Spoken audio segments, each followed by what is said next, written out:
female, male and female, kings and queens.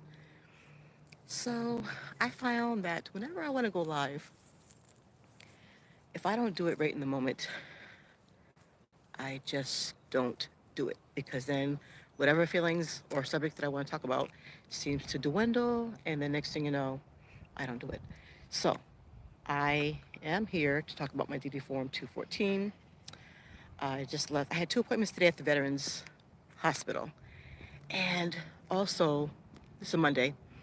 On Friday after 5 p.m., of course, I was looking at YouTube University and I discovered that um, my DD form did not identify or correctly state that I had served during Desert Storm. I was like, okay. So I have a chapter that I wrote on my life or my small window of time that I did in Desert Storm. Doesn't portray everything that happened, but it does talk about some of the things that were, very uneventful. And I was able to just put it in one chapter, and it was a part of the anthology. So, if you want to hear more about that, then stay tuned. Okay? So, here I am at the fort. This is reminding me of, I did just kind of watch, what's the name of her show? Queen Charlotte. So, this background is kind of giving me the Queen Charlotte vibe.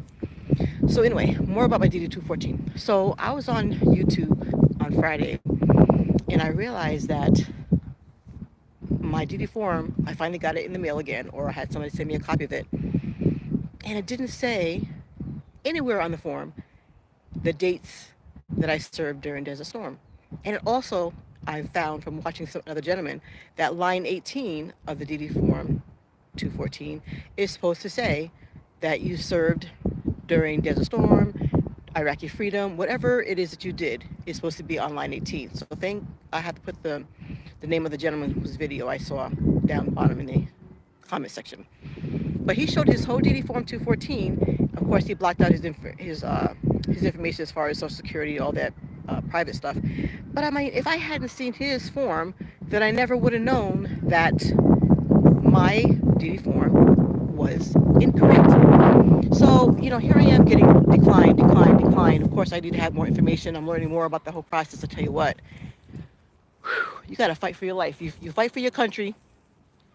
You serve your country. I mean, I was in Turkey, I was in Spain, and I was in Desert Storm under the neutral zone of Riyadh, Saudi Arabia. And then now, a different stage of my life, I'm fighting to try and get some kind of compensation.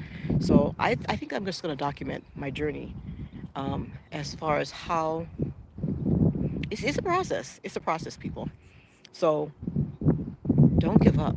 So if I haven't said already, I am Nubia of Nubian Queen Nation podcast and Nubian Queen Zero page on YouTube. So you have to forgive me. I am a little, when I talk, I get a little distracted easily. I like to say because of, I don't know, lack of focus, the invisible PTSD that the government's trying to say that I do not have or have, whatever. So anyway, had 2 appointments today. One was for my feet because when I was in the military, at that time, they gave you only one pair of boots. And having only one pair of boots, they would get wet, soggy, and next thing you have foot fungus. Okay, that's not, very pleasant thing to talk about, but it is actually true. Um, so because it wasn't documented in my folder during active duty, I mean, it's wartime. Who's gonna go to say that, actually, it didn't even form a fungus or blackening of my toenails until it was a process. So now it's 32 years later, and my feet they've just never been the same. So look at these missiles over here. So I thought that, again, recording here, it's like trying to figure out how to formulate what happens on your DD form 14, DD214 form is like breaking into Fort Knox. So in my little town here, we have a Fort Knox. It's not called Fort Knox though. But anyway, so all I can say is stay encouraged. It's a hard thing to do. It's not an easy process. It's almost a whole job all by itself. I mean, seriously, that's what there are a lot of female veterans that I'm hearing that are now living on the streets and in major cities. I can't say necessarily my city, my little city, but living on this, homeless, maybe strung out on drugs, alcohol, whatever. So it's just not a good situation. And then we are right out of the pandemic.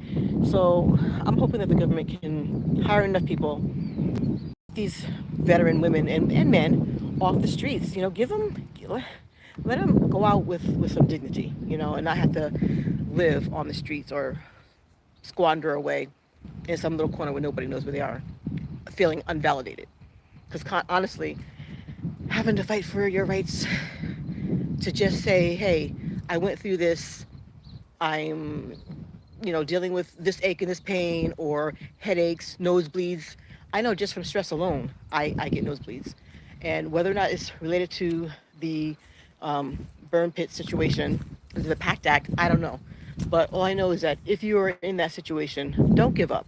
Find somebody to help you, to encourage you to keep pushing. Because somebody said, what's the saying? Deny until you die. That's a horrible thing to say. So I'm a veteran. I served my country. So if you get on here, I'm not bashing my country. I served. My husband served. My sister, her husband, my daughter, nieces, nephews, cousins. Okay, and grandfather who also served in the Coast Guard. So I come from a military family, and I have a right to say what I say. Okay, I said what I said, as they say.